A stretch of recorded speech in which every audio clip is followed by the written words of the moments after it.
आणि आता बातमी आहे भारतीय तटरक्षक दलाने एक महत्त्वाची बातमी सध्या समोर येते आहे। छत्रपती संभाजीनगरमध्ये महाराष्ट्र कमांडो फोर्सच्या नावाखाली बोगस भरती करण्यात आली।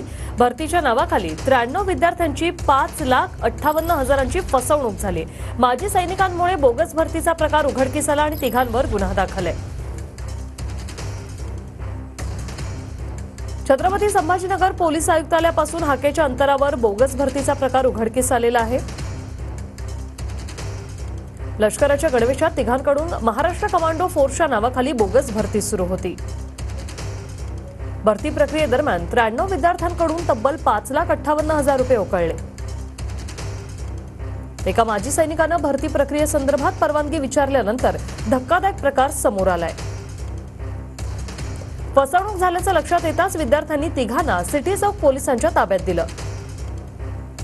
फसवणूक करणारे तिघेही सोलापूरचे असल्याची माहिती असून त्यांच्यावर गुन्हा दाखल झालाय।